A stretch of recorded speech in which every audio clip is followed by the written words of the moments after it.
Hello everyone, I'm Maggie. I'm a senior majoring in English and Classical Studies.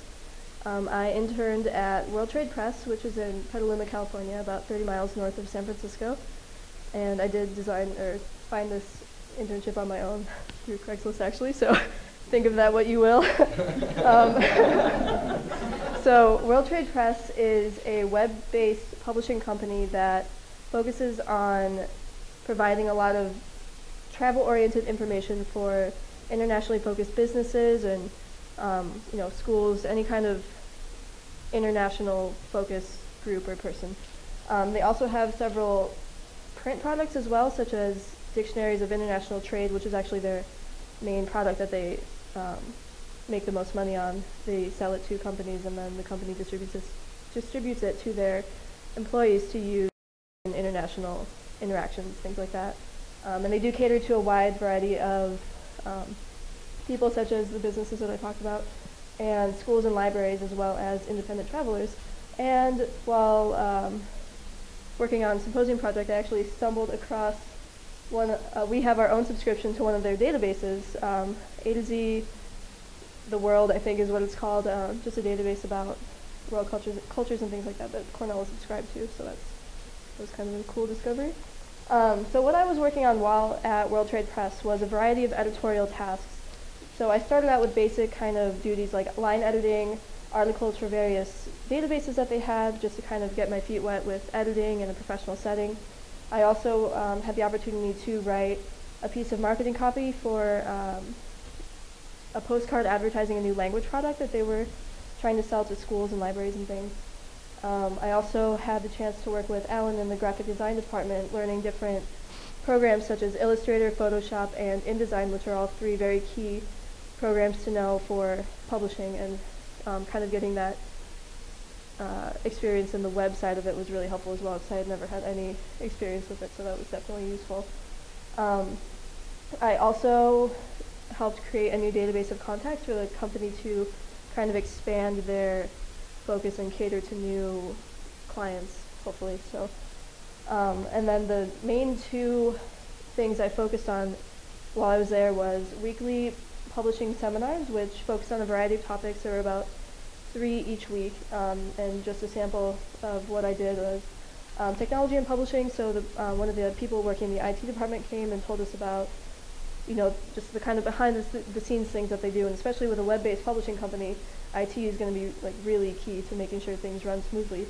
And we also had seminars on blogging, like WordPress, and how that's kind of really becoming a big thing now. And for people trying to break into the publishing world, having a personal blog can really help you, set yourself ahead of the game when it comes to getting jobs and kind of getting your name out there and things.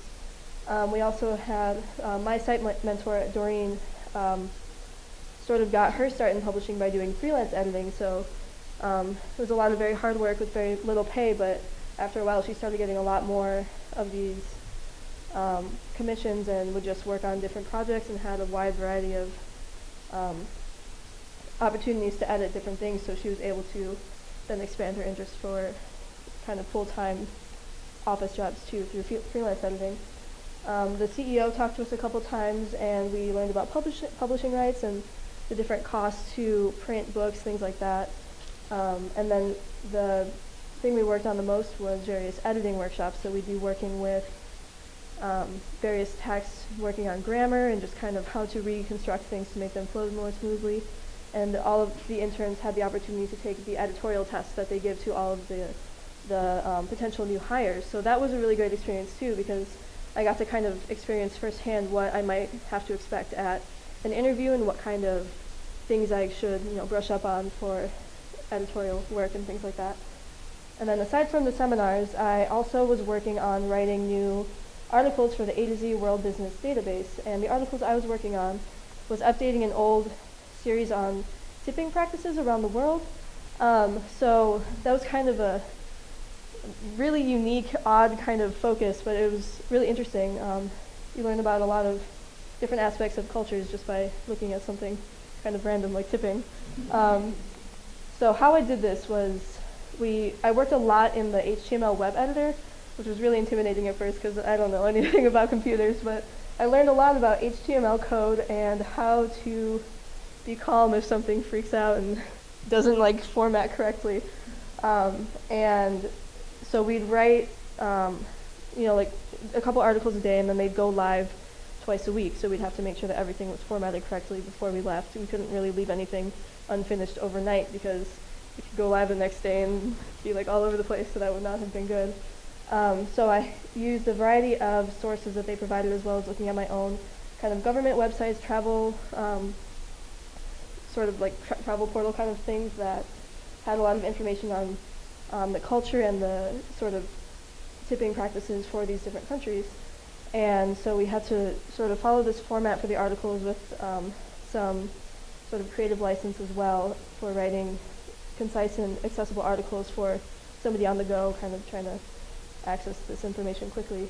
And another key component was adding a language guide too, which was not there before. So I got to experience a lot of different methods for learning new languages and figuring out if what I was saying was actually correct, which I think it was most of the time. So I ended up writing 62 of these articles, which I actually didn't realize was that many until I went to count them, and that's quite a lot. I was working with a team of interns on a database. We just check off a country as we completed it, and just kind of like a team effort to get this project done. I think there were 200-something countries that we were doing these articles for. So yes, we managed to contribute a whole bunch of original content to the outdated article series, and they were just kind of these skeletal bullet points of general tips, and we managed to make it very like clear information and cultural background as well to explain why things were the way they were with tipping, and also including the language guide as well. So we worked on the formatting to make it a little more accessible, and also the key elements were the language guide that we added. And here's just an example of a language guide that I created for Cyprus. This country in particular happened to have two main languages, so I had to kind of alter it to fit that. And just kind of some basic terminology for if you're in like a restaurant or cafe or whatever, might need to, tip, and then there's information on how to say that. And then above this would be the kind of chunk of text about what like the recommended tipping was for various situations as well. So what did I learn? I learned a lot about web programs and computer code that I was not expecting to learn, and that was definitely very useful, and definitely glad I was able to be exposed to that. I also had the opportunity to work with writing articles, the kind of article that I'd never really been exposed to before, and kind of figuring out how to make it creative and interesting, as well as very like factual and kind of to the point so people could access it quickly. As well as just a general expanded knowledge of the publishing industry with the seminars, which were amazing. I loved all of them. Professionally, I was able to kind of apply my work ethic from the block plan to a professional office setting, and kind of see how that, what is the word I'm looking for, like fit into that time frame, as well as working on a big group project with this tipping article series as an individual, so sort of taking on the responsibility to get my portion of it done. And also sort of general confidence, proposing ideas to professionals in the group setting, and sort of giving myself more credit for things I can do and the ideas that I have and things, and it worked out well every time. So, and the academic impact of this was, I was able to utilize the skills that I've learned from other courses to this internship, and kind of apply those research and writing skills to writing these articles. Also synthesizing my sort of time management and organizational skills from the block plan to finish these projects in such a short time frame. I finished probably 4 or 5 articles a day, which was probably about twice as fast as anybody else in the office. And I also made some really valuable connections with everybody in the office, not just in the editorial department, but in IT and design too. I worked actually very closely with Alan in design, so he's definitely a great contact if I ever need help with something designy. And I also have my name published in their database now on all these articles, which is really cool. And so this internship definitely helped me kind of narrow my career goals and kind of help me prepare for future jobs, especially with that editorial test. That was fantastic. And this internship was actually really great because I was able to work with a lot of international travel content, and I would really like to work in the editorial department of a travel publishing company. So this was definitely a great first step to getting there. And so yes, I just would like to thank the Cornell College Fellows donors, as well as just the Career Engagement Center in general, my site mentor Doreen Jeanette, and my sponsor Michelle Mouton. Thank you.